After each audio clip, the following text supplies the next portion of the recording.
Greetings. This is Yasha Ben Israel for the Yasha Ben Israel Terry Whitfield podcast show. And I have a good one for you today. Yes, because this is the show where we talk about the things that people don't like to talk about and or the things that they don't want you to know.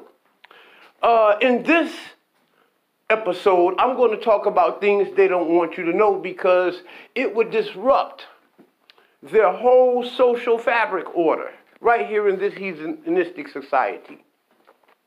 And I'm also going to talk about things that people don't want to talk about because when we talk about these things, we will recognize how wicked, how deceived, and how ungodly and how heathenistic we really are. We'll see how wicked and how heathen we really are and how far from God we really are. Today's topic of discussion will be Hazunah. Hazunah. Hazunah. Hazunah is from the root word Zanah. Okay? Thus, this episode will be entitled Sexual Crimes, Sexual Sins, Sexual Deviancy. The Hazunah is the sexual deviant because he broke the Zanah Laws. The Zanah Laws in Hebrew are the biblical Old Testament laws that governed sex. It governed sexual activities and sexual relationships. I repeat, the Zanah laws are the sex laws of the Old Testament. And it regulates who we should have sex with, when we should have sex, how we should have sex. This may be a 2-part, maybe a 3-part episode. I have to go in on this. I have to go in on this because the African American race can't find a connection with God because they are sexually deviant individuals. Heathens, Yahweh lawbreakers, Yahweh criminals. For the word kata is sin in Hebrew, but it also means crime in Hebrew. And if you are a sinner, you are a criminal. The white man society don't think so, but I'm here to tell you, if you are a sinner, according to the Hebrew thought, it's only a matter of time that those sins are going to manifest into crimes.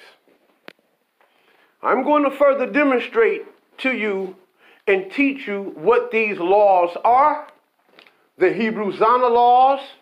I'm going to teach you what they are, and I'm going to show you the importance of why you should follow them. And if you don't follow them, what are the consequences on this earth? Long before you die. I'm going to teach you about the hells that you put yourself into by the breaking of the Hebrew Zanah Laws, which makes you Hazunah, the pervert, the whore, and the sexual deviant. Oh, I can't forget to add whoremonger to that. And because I have to cover the whole scope of the Zanah Laws, I may even break it down into the individual law itself and just make a whole episode on it. Sometimes the law is so precise that it really doesn't need a whole bunch of expounding. So I may mix 2 or 3 of those laws into one segment, okay? But I'm hoping to get this done within a 2 or 3-part episode. I'm in my office now with my library, so I have a couple of texts, a couple of scriptures, a couple of different translations. And I also have, most important, the Hebrew that from translated the Hebrew text. I have the King James text, and I have a Catholic Bible that was translated from the Septuagint. So I have 3 different texts. I actually have about 20 different texts, but I'm going to use these texts here to bring forth my exhortation. So let's get started. I think the tactic that I'm going to use, the strategy that I am going to use, is to go from the Tanakh first, okay? And I'm going to go from that because that is the original Hebrew thought. And then I'm going to go from the Septuagint, the Catholic Bible that was translated from the Septuagint thought. And then I'm going to use the King James last, which is the more modern thought, the modern Anglo-English thought. And I'm going to show you how these thoughts deviated from the original Afro-Asiatic black thought, Hebrew thought, to the modern day heathen thought, English thought, Christian thought. And even the thought of the English fool, or even English intellect, which is the same, because he is ignorant of the original Hebrew thought. The Hebrew thought is the original thought. And these are the lenses that you are to look through. This is the scope in which you should see things when you're dealing with anything dealing with the Bible and the biblical texts. Now that I got my premise out the way within 10 minutes, I'll have had saved a little bit of time. All right. Excuse me, people. I have a stuttering problem. I'm pretty much like the Levitical priest, like Moses. I am tie-tongued, and I also have a stuttering problem. Okay. I'm not going to call it a problem as much as an issue. But let's dive right on into this. Now let's get into the preliminary of the text. The text today that we will be studying will be Deuteronomy 22 and I believe Leviticus 18. Or was it 17? Leviticus 18. All right? Yeah, that's it. Mind you that I'm always freestyling because I got my works available. They right at hand. I'm going to make this quick. Freestyling is good because freestyling is allowing Haruach, the spirit, to breathe. It's allowing God to go. Without any preparation, because the preparations could be dangerous.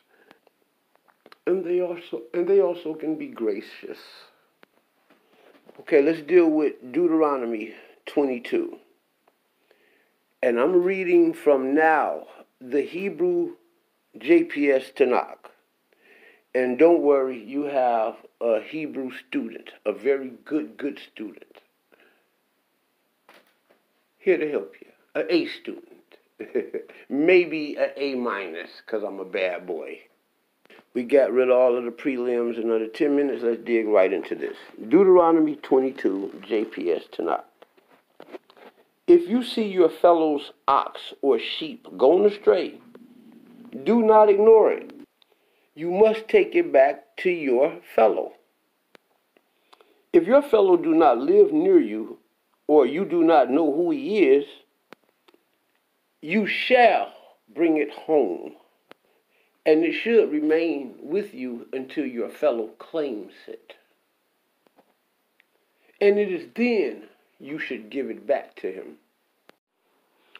You should not want things that do not belong to you. And this is important because especially when it comes to just anything, you know, especially a man's woman. That's most important. And that is one of the, I have to throw that out there, because the most important reason why I'm reading this is to talk about the Hebrew Zanah Laws. Okay? Let's get back to the text, okay? Verse 3 says, you shall do the same with his ass. Back then, it was talking about a donkey. And even now, we're going to use that as maybe like his farming tools or anything that belonged to him. You know, basically. You shall do the same with his garment, and so too shall you do with anything that your fellow loses and you find. Specifically, let's focus on your friend's woman. A woman that belongs to another man. Specifically, because she is his. She is not yours. And any woman that have her after that, it is only his turn and never his woman. And the text go on to read, you must not remain indifferent for anything that your fellow loses and that you find. Going down to verse 5, it says, a woman must not put on man's apparel, nor shall a man wear women's clothing. For whoever doeth these things is abhorrent to the Lord your God. We're living in a day where more than I have ever seen in my life. When I was a young man, I remember in the community, I was living off of, I remember twice. It happened over in the Riverside area of Detroit, off of East Jefferson, back in the, I would say, late 70s.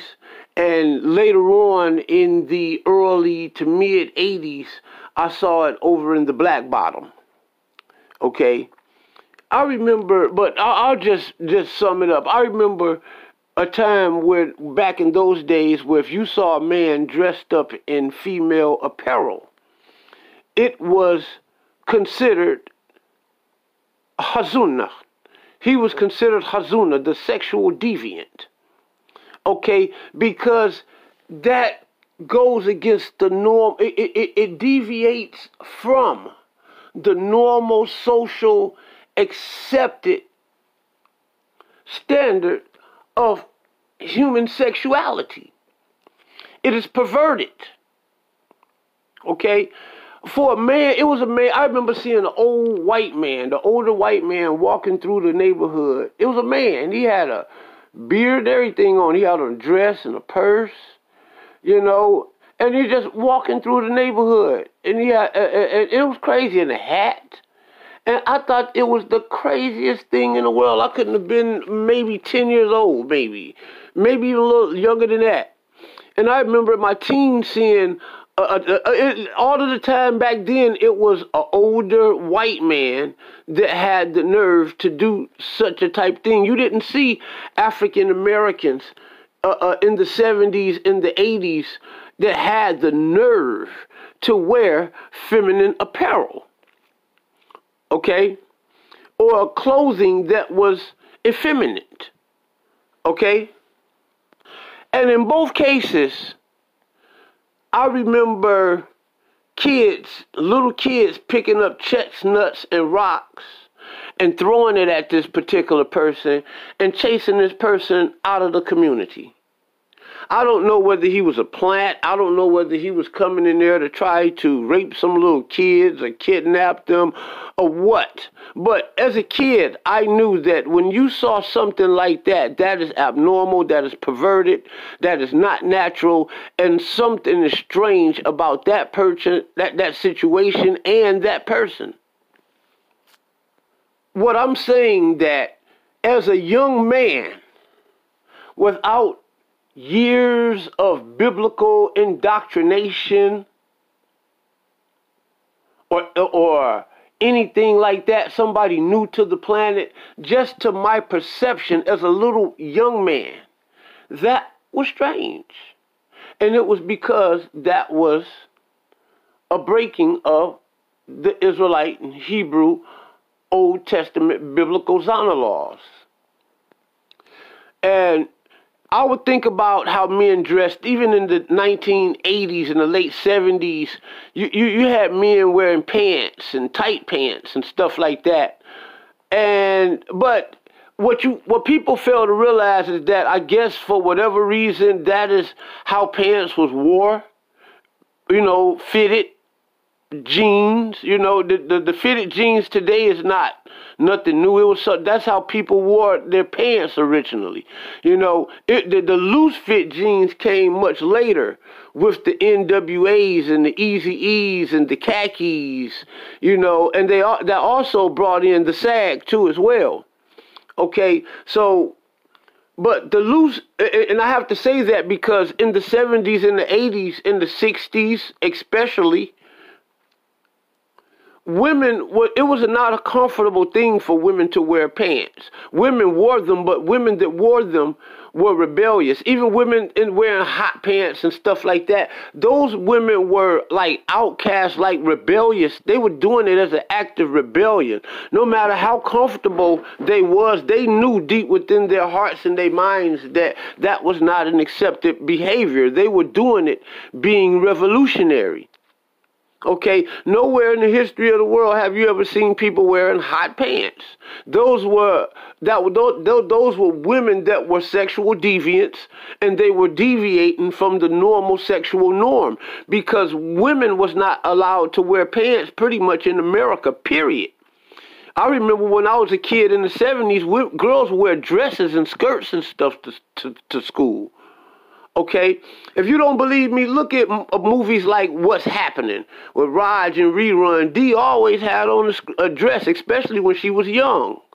And as the show got older and progressed towards the latter end of the 70s and the early 80s, she began to wear pants and stuff like that as she grew up into her teenage years. And mind you that things were beginning to change at that time. But in the 20s, the 30s, the 40s, the 50s, and the 60s, women it was not accepted. I don't care whether you was religious or not, for women to wear pants.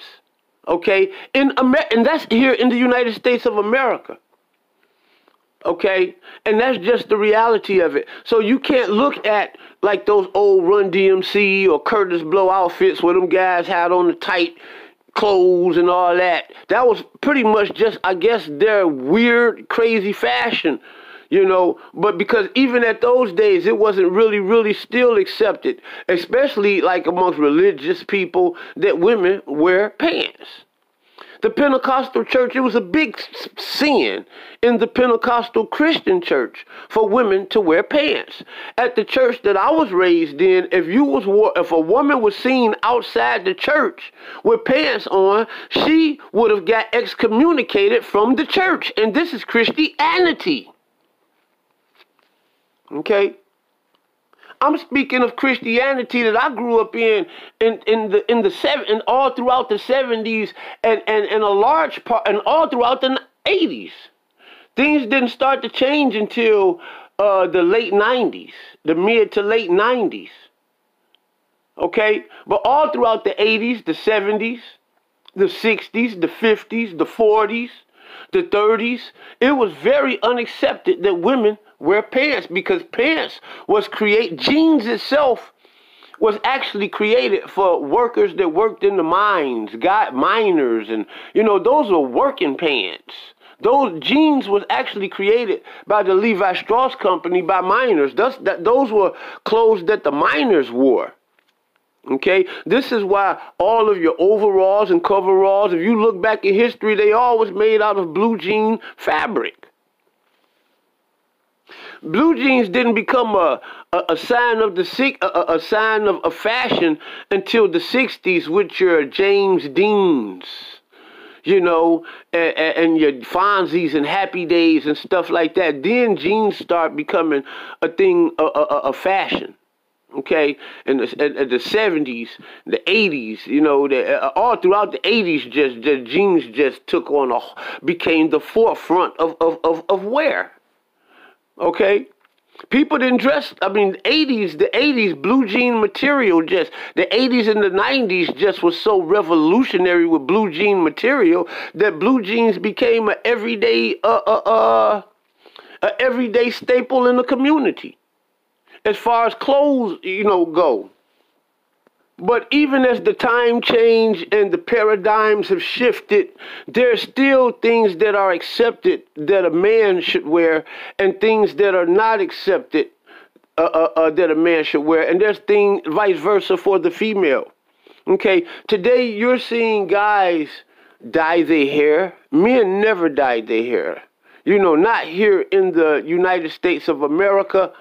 And what is no really need to talk about what happened in Africa, especially when you have people, if you just want to just dye your damn hair because you found out somebody dyed their hair in Africa, but don't want to take on the rest of those cultures and aspects of those societies, okay? Because you're just using that as a scapegoat and an excuse, you know, to be perverted, because in this society, men never dyed their hair. I'm going to just be honest with you. For a long time in America, men that had long hair was considered effeminate and gay and stuff like that.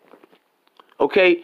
You know, I mean, you listen to songs like, even in white societies, you know, Beastie Boys, when they were singing in that song, you got to fight for your right to party. He said, his mom said, you got to get out of my house if you don't cut that hair. You know, I mean, men, it was never really accepted. If you look back on all of the old television shows, you didn't see masculine men with long hair. The long hair really didn't start becoming accepted in the male society, you know, until the Michael Jacksons, the Jerry curl era. Because prior to that, the only men that had long hair in the African American community was either a homosexual or a pimp. And neither one of those were accepted in the black community. They were like outcasts. You understand? Both of those were considered sexual deviants and perverts. So today you have guys that got the long dreadlocks and the locks. You know, I mean, myself, I've had the curls and the locks. I've had all that experience, but I didn't dye it. Okay?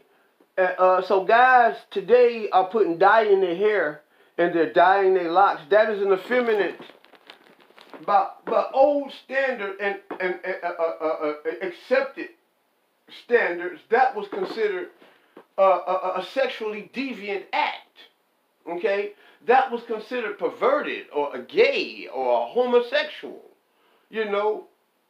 And it's been like that throughout the history of America, all up until the modern Me Too era. Okay? You see guys now that got all kind of colored dyes in their hair, and a lot of those guys are sexual deviants, if not all of them. Okay? So even if the fashion changes, you know what I'm saying? You know, and if the paradigm begins to shift, you know, there will always be garments that are for a woman, and there will always be garments that are for men. Okay? And it's just as simple as that. And no matter what the trend or the modern fashion fad is, women should wear feminine clothing. and men should wear masculine clothing. Okay? And it's just clear cut. According to the Hebrew Zanah Laws, for any of the genders to cross over in any way is considered a breaking of the Hebrew Zanah Laws. And in English, that is interpreted as the breaking of God's laws. Because this is the core of the belief system that created Christianity, Judaism, and Al-Islam. Next on the list of Zanah laws, we'll be talking about sexual copulation, cohabitation, marriage, what is expected before marriage, and what is expected during the marriage, and what is expected, just completely during the marriage. And even after the marriage, we'll begin to talk about that in some of the Zanah laws as well. Okay? But as we slide on down to verse, this is an important verse, and I'm going to explain it thoroughly. Okay? In verse 13, it reads, a man marries a woman and cohabits with her. Then he takes an aversion to her and make up charges against her and defames her, saying, I married this woman, but when I approached her, I found that she was not a virgin. Why would he take aversion to that? Many of us today, if not all of us, live with the woman that she wasn't a virgin when she first walked through the door. Okay? And most of us are content with it. We don't have a problem with it. And some of us don't even think that is wrong or could have ever possibly been wrong. Okay? Nothing could be further from the truth. And the reason being that we're not playing house. The problem is most of these kids grew up in these dysfunctional families and communities and grew up playing house. And y'all know what I'm talking about, because if y'all don't know what I'm talking about, Nate Dogg could have never got rich off of Let's Play House. Okay? Y'all know what I'm talking about. All right? And y'all know exactly what he meant by that. Okay? And you know where that stemmed from and where was that intending to go. Okay? It stems from the playing of house as little kids, and a game that mostly males instituted, and the girls agreed, and they're playing house, basically a game to find a way to end up having sex, or at least trying to. Okay? Nothing different than you spin the bottles and your truth or dares and go get it and hide and seeks and all that crazy crap. But no matter what game that you played as a child, you were not expected to be having sex as a child. Okay? It was not accepted, an accepted or social standard that you leave your mother's house and go live by yourself.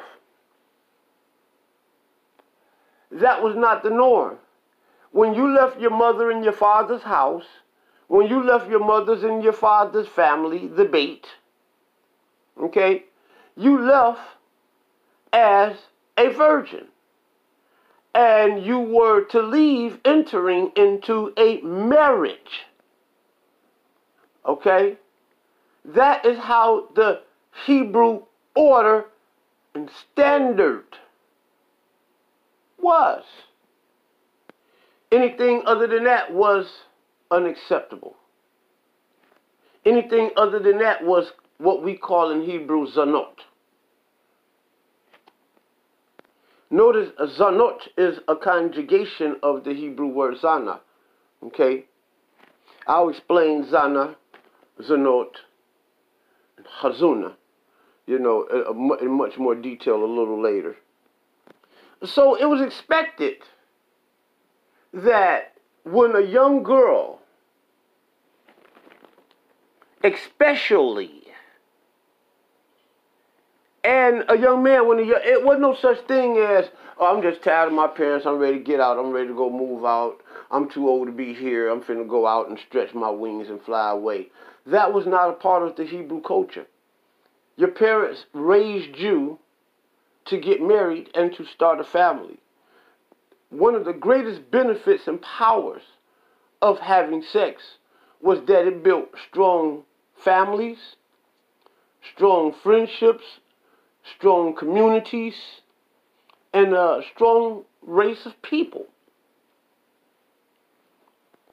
These standards permeate in the idea of Christianity and Christianity, Judaism, and in Islam, because in all three of those religions, even unto this day, is considered to have be a sin to have sex before marriage.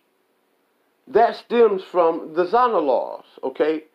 Because today, there's a lot of things that has happened in the shifting of paradigms, okay? And once the paradigm shifts, and it shifted several times, the sexual deviancy creeps in and becomes stronger and stronger as the people become further and further away from God.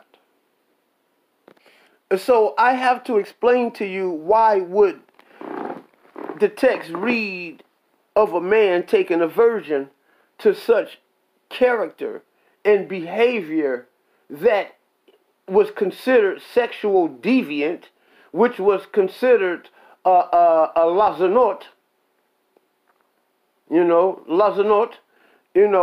a sexual deviancy, to be sexual deviant, today is an accepted norm, okay? But still, no matter how normal that the heathenistic society has accepted it, we still have morals. They lost their morals. We did not, because our morals is already established. And it's established right here in the text. So that you can't deviate from it. It reminds me of a scripture that says, study to show thyself approved, a workmanship that need not to be ashamed of, rightly dividing the word of truth. And this is what the text is recorded for. No matter how, because the word don't change. It reminds me of the word of Thomas Whitfield, where he say, the grass withereth, but the word of God never changes. The word of God is not changing. It is a strong tower. And no matter how much that it is accepted that a woman enter into marriage as a non-virgin, it is not holy, it has never been holy, and it has never been an accepted a standard in the eyesight of the Holy One of Israel, El Elyon Yahweh Eloheinu. I am not here to allow you to believe that what is happening today is accepted before God, because it is not. And this is the reason why I am here giving this message, because of the fact that I don't have a following, okay? Because I am not anybody's designated leader. I am just a preacher, one crying in the wilderness. So I don't preach proactively, I preach reactively. When I preach and I teach as a reaction to the negativities and the wrongs and the degradations that I see every day, and that is trying to be passed off as something good and or a thing to follow or envy, want, or desire. For surely there's nothing good to come in the breaking of these laws. There are consequences, and I will dive off into them. And the further I read, the deeper I'll dive off into it. let me proceed. So let me proceed and let me reread that so you can get a better understanding the second time around. And a man marries a woman and cohabits with her, then he takes an aversion to her. He lived with her, and then all of a sudden he started feeling some kind of way about her. And then he began to make up charges against her, and he defames her, speaking bad and wicked about her. You know, she's a whore, she's a slut, she's not a virgin, you know, saying, I married this woman, but when I approached her, I found she was not a virgin. In such a case, the girl's father and mother shall produce the evidence of the girl's virginity before the elders of the town at the gate. And the girl's father shall say to the elders, I gave this man my daughter to wife, but when he has taken her, I have given this man my daughter to wife, but he has taken an aversion to her. So he has made up charges, saying, I did not find your daughter a virgin, but there is the evidence of my daughter's virginity. And I'll read that again. And the man, I married this woman, but when I approached her, I found that she was not a virgin. In such a case, the girl's father and her mother shall produce the evidence of the girl's virginity before the elders of the town at the gate. And the girl's father shall say to the elders, I gave this man my daughter to wife, but he has taken an aversion to her. So he has made up these charges, saying, I did not find your daughter a virgin. But here is the evidence of my daughter's virginity. And they spread out the cloth before the elders of the town. The elders of that town shall take then, the elders of the town shall then take the man and flog him. And they shall fine him 100 shekels of silver and give it to the girl's father, for the man has defamed the virgin in Israel. Moreover, she shall remain his wife, and shall never have the right to divorce her. Now, in this story, it is talking about a man, he married a woman, and for some crazy reason, he just started tripping and started thinking that this girl was not a virgin because the virginity was prized. And, when he's talking about the paying of the 100 shekels or whatever, that was the price. They're talking about, he basically had to pay a dowry in order to get her. And this dowry basically was a reward, for the father taking care of his daughter, seeing to it that she stayed chaste and that she stayed young and pure and holy and a virgin until the day of her marriage. Okay, basically that's what it was. That's what the dowry was. Okay, so because this man went to the woman and she was a virgin, okay, and what happens is that once they get married, on the first night that they have sex, the woman is to wear a robe, okay, a white robe. And this white robe, as he sleep with her, as what they call in slang in the hood, the breaking of her hymen, the popping of her cherry, she begins to bleed. And the blood from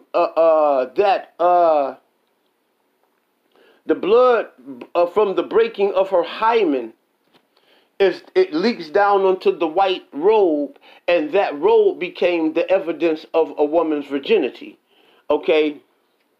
And this robe is that garment that the text is talking about when they're talking about the evidence of the virginity. Now, might I add you, he had a good reason to act that way, because there were slick women even back then, even in Israel, who were not virgins and who knew old tactics from the heathens, or how to put things up inside of them that breaks and leak like animal blood or whatever, in some type of wrappage or something, maybe some super stretched out intestine or something, I don't know. But they had ways of putting stuff up in them that when she had sex, it would come off as though she was bleeding, and they would use that as evidence, with a false evidence of virginity, and they would use that in deception. And this man may have had concerns of that,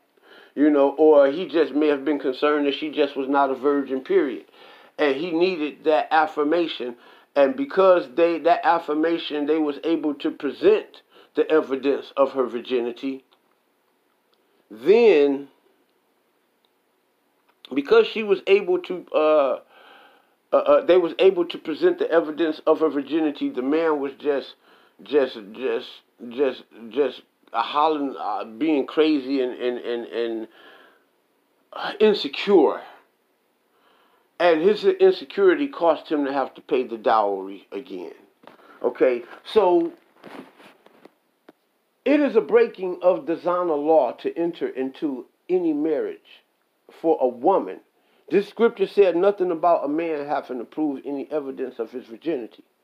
We can't act as though it did, because the scripture was not talking about a man, or the man is to ask for the evidence not of virginity, not to produce the evidence of virginity. The production of the evidence of virginity comes from the woman and her family, because they were supposed to secure the virginity. All right. So it is a sexual deviant who enters into any marriage in any way, non-virgin. Even for those who come into the Israelite faith, the only way that you can enter into a marriage, an Israelite marriage, and not a virgin, is that you have to prove your sexual track record. What I mean by that, you have to have a divorce certificate, or you have to have a death certificate. Other than that, you are not allowed to enter into any marriage a non-virgin. It is not lawful, period. That is lazanot. So for these Israelites who are marrying these non-virgin women and swearing up and down that this is their woman, then that man has been seduced and exploited out of his Mickey-Ficky mind.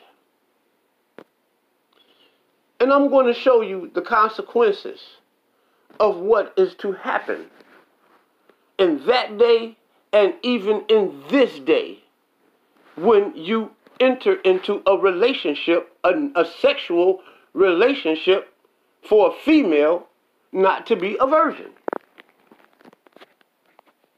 Because the man will take aversion to her. You got to understand that this woman in this first demonstration was a virgin.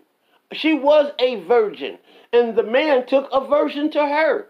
So you think men is not going to take aversion to a woman's sexual past? You out your damn mind. That man is lying to himself, and he's lying to the woman. Then you got inside the house of Israel, these women getting married that's not virgins. And then you got the men marrying them, lying to himself. And then he's so in love with the thought, he want to lie to himself a second, a third, a fourth, and a fifth time. And have 4 or 5 of these illegal wives. These are not your wives. You're lying to yourself. You're lying about a Hebrew culture. And you're lying in America, because you can't have multiple wives in the United States of America. So she's not your American law, and for you to try to blame that on Hebrew is sexual deviancy, according to Deuteronomy, the 22nd chapter and the 13th verse. Now that was 13 through 19. Now we go down to verse 20 here. It says, but if the charges is proven to be true, the girl was found not to have been a virgin, then the girl shall be brought out to the entrance of her father's house, and the men of the town shall stone her to death. For she did a shameful thing in Israel. She committed fornications. In Hebrew, it says she committed a lazanot. She was a sexual deviant. Wow. Or playing the King James Version says, played the whore in her father's house, which means to commit fornication while under her father's authority. Why is that? Because the Beiti in her father's Beiti. The Hebrew text reads, how does that read here? I'm going to call it, see if I can find it. Point it out. Okay, I found it. Okay, it says, in the Hebrew text it reads, Naba'ala by Yisrael, Naba'ala by Yisrael, Lazanot Beit Abiot. Basically, that means right there where it says Lazanot Beit Abiot. It is basically said that she was committing fornication, or she was playing the harlot in her father's house.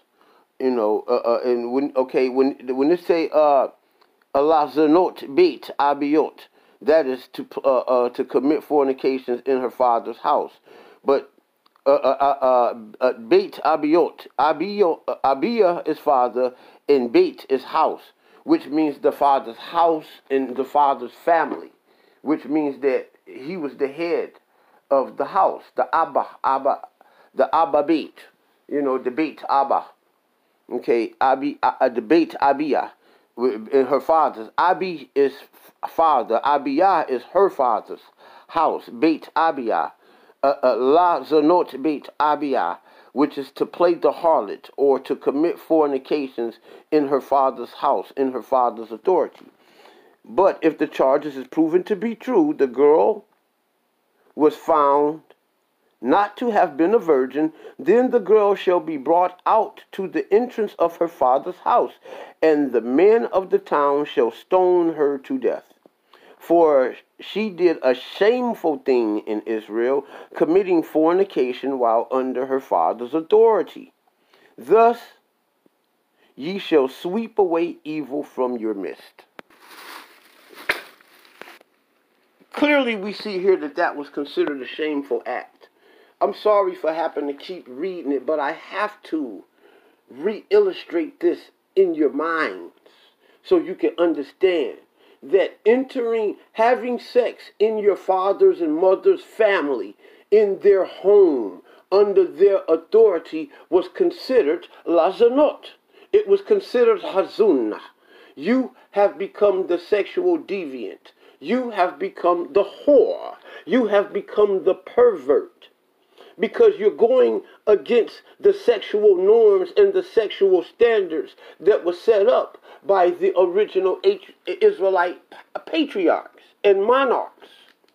And what you have done was gotten so accustomed to this American way of life that you think that this is the way to go.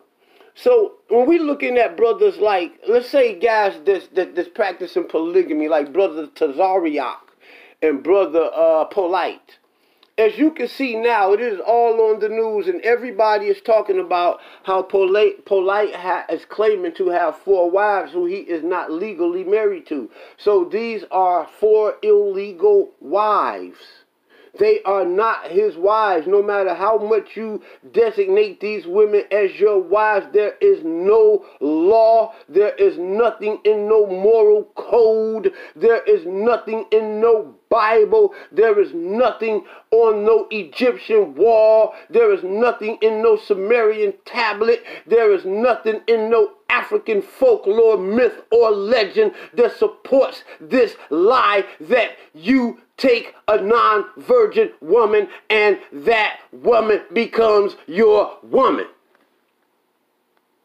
Or women. This is a reality that you got to come to grips with. And this is why I say if you didn't take that woman's virginity, that's not your woman, that's not your girlfriend, that's not your wife, she's just your turn. And truthfully, before she dies, somebody else is going to get their turn too after you, just like they did before you, my brother. Because you don't understand the principles of the Zanah Hebrew laws. Okay? Let's go down to, I'm going to make some juxtapositionings of some text to paint a picture of what is considered the breaking of Zanah law and how it is accepted in this wicked, heathenistic society of today. Okay, now if a man, go to verse 22, if a man is found laying with another man's wife, both of them, the man and the woman with whom he lay, shall die. Thus you will sweep away the evils from Israel. If a man was sleeping with another man's woman. Now, what is a man's woman? A man's woman, if a man took that woman's virginity, then that woman belongs to that man. No matter if she don't want him anymore, or she break up with him and go be with 10, 20 other women, other men and women, you know, because that's the way the society rolled today. She still belonged to that man because that man took something. That man took her. He took her. He took something from her that can't nobody ever take in this goddamn world. And that is he broke her hymen. He took her virginity. And she belongs to the man who took her virginity. And the scripture says that if a man is found laying with another man's woman, then both of them should die. So if a woman knows that she belongs to another man, in any shape, form, or capacity, and lay with another man, then both of them die. Now, if a woman lays with the man, and he don't know, but she does, then she dies. Okay? Now, going back up to the 21st verse where it talked about how it was a shameful thing to enter into a marriage. The scripture talked about how she committed lazanot. You know, she played the whore in her father's house, in her father's authority. She committed adultery in her father's authority. So to play the harlot in your father's house, as the King James read, is the same thing as to have sex or commit fornication in your father's authority. This is why she is to go to, the man is to come to the father and pay the father, and the father is to give even in most old marriages, it was the father that gave the daughter, or gave the groom the ring or whatever, and he placed it on the daughter. Okay? Now they got the best man doing all that, and then now the best man is the same man that's sleeping with your wife. Because you don't know the proper order of things. Now, considering that when we reading this text, we gotta have cultural context, and because of the fact that this is not an Israelite society that we live in today, we live in a very heathen society, and if any of the laws of Israel are ever practiced here, it's going to be practiced by the Israelites. Okay, but because this is not an Israelite society, okay, the chances of you finding a virgin or anything like that would be like finding a needle in a haystack. And I'm talking about as for marriage. Okay. But in going to verse 23, it says, in the case of a virgin who is engaged to a man, if a man comes upon her in the town and lies with her, you shall take the two of them out to the gate of the town and stone them to death. The girl, because she did not cry out for help in the town, and the man, because he violated another man's wife. Okay. Basically, in this particular text, and how that is in relation, this is the text that a lot of people talk about that God allows rape. Because he's talking about, in the case of a virgin, going into a town and a man, the scriptures, the Hebrew text says if a man lies with her. But the very term for lie in Hebrew has been mistranslated for rape in other scriptures. But it is basically talking about that if a woman that is a virgin, pretty much, in any particular case, because the cases just don't change. If a woman is a virgin, okay, and a man takes her virginity and she's unwilling for this, that is a rape, okay? And he's raping her of her virginity, okay? And she is to go, basically if a woman is caught having sex before marriage, okay, she is basically to be stoned to death. You dig? And it's just simple as that. There's no way around it. So in the event that let's say she is caught having sex or came up pregnant or anything like that, the only way that she could have been excused was that she had cried rape. She had to go to the elders and say, look, this man took my virginity from me, blase, explain in the third. And what they would have done is that whether basically it was set up in such a way to where if this man took this woman's virginity, that the system forced this man to marry her. Almost like back in the day where if you was caught having sex, the fathers didn't like that stuff. And even in this society, if you got a girl pregnant, that man's father was coming for you, and you was gonna marry that girl, or that man would kill you. And that's was something that was very strong in the African American community, especially down south. Okay, so this is basically talking about the conditionings of a woman not being a virgin and reasons to have to excuse her non-virginity. Now, if somebody had raped her, and took her virginity, which is commonplace right here in the United States of America. Lots of females I've met many females that I've gotten real intimate conversation with have told me how they have been molested and raped as a child, growing up and being molested, and mostly by members of their family. People that, and that's because there's usually no father in the house, or the father is so wicked and so turned out and so perverted. You can get turned over to such a reprobated mind, to where you just gone. You know what I'm saying? I mean, the sexual deviancy just takes over your whole being by way of your mind. It makes you think what you're doing is good, right, and accepted, when it's really, really deviancy. So it says, in the case of a virgin who is engaged to a man, if the man comes upon her in the town and lies with her, you shall take the two of them out to the gate of that town and stone them to death. You can't stone nobody today.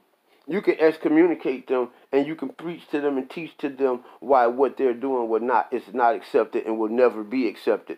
The girl, because she did not cry for help in the town, and the man because he violated another man's wife.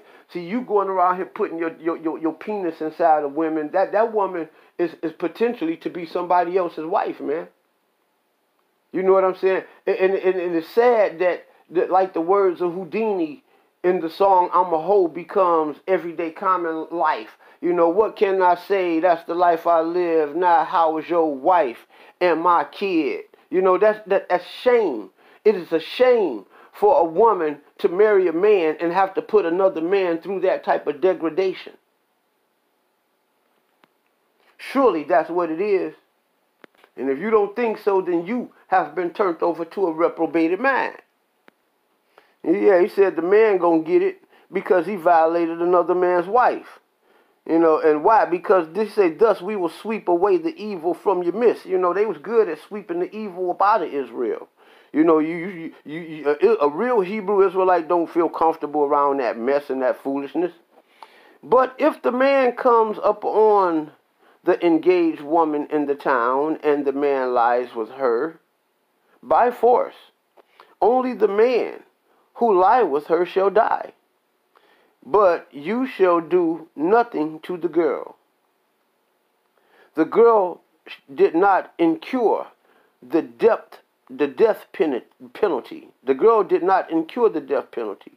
For this case is like that of a man attacking another man and murdering him.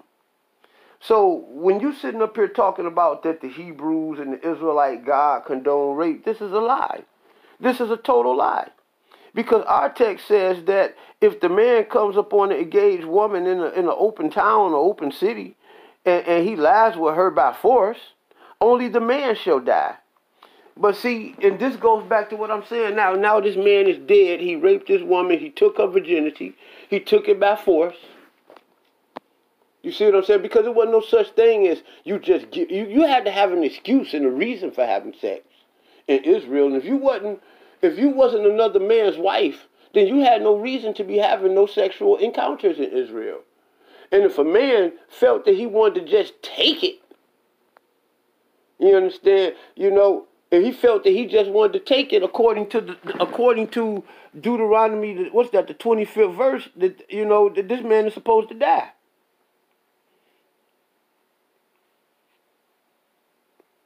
Leaving her as a woman who's been violated and can never be a man's wife. You understand what I'm saying? She only can be a concubine. And this is a prime example of what they mean by women by Israelite law that were unfit for marriage. You know, our texts tell us that when a man forcefully takes sex from a woman, that is equivalent to a murder. So, no, the Israelite God does not promote marriage, nor does the Israelite text. And this is why I like reading from the Hebrew text, because you can't play these stupid type games. And that's why I would like to debate anybody to show them that the Hebrew text doesn't read anything foolish like that. In verse 27, it said he came upon her in the open, though he engaged the girl, cried for help. There was no one to save her. And he's talking about how he raped her and molested her and got away with it, but he is going to die. He's going to die because the Israelite law states that he is to be stoned to death. They was going to kill him. Now, we talking about, see, there was no such thing as premarital sex because, see, this is what happened if you think you just going to get you some pussy and you got caught, okay? In verse 28, it says, if a man comes upon a virgin who is not engaged, a woman who does not have a man, and he seizes her, meaning he takes on to her and lie with her and have sex with her, he seduces her, you know, and have sex with her, and they are discovered doing it, the man who lay with her shall pay the girl's father 50 shekels of silver, and she shall be his wife. They're going to force you to marry her.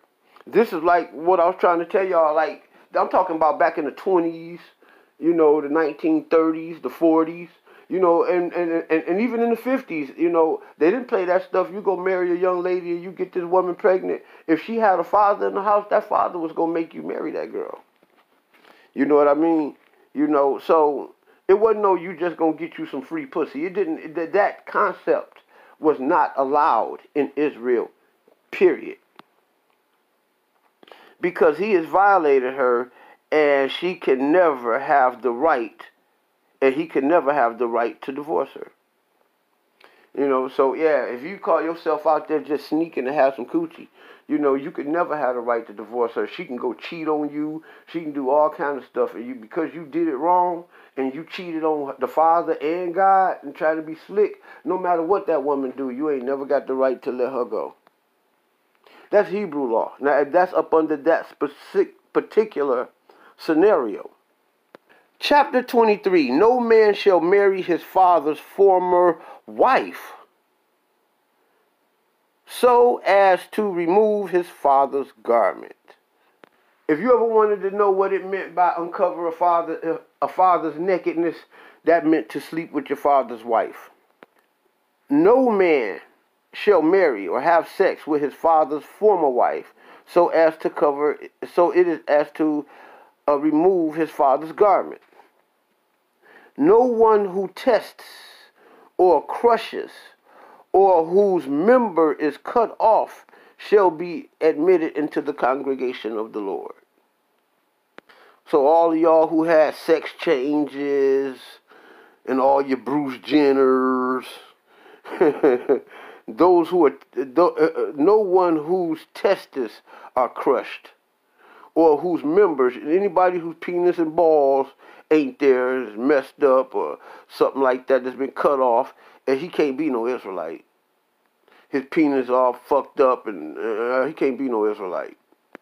And I'm saying in the sense of due to some gay or homosexual activity, or like you wanting to cut your penis off to get a sex change, or once you done did that type of stuff, you can't even be admitted back into the house of Israel.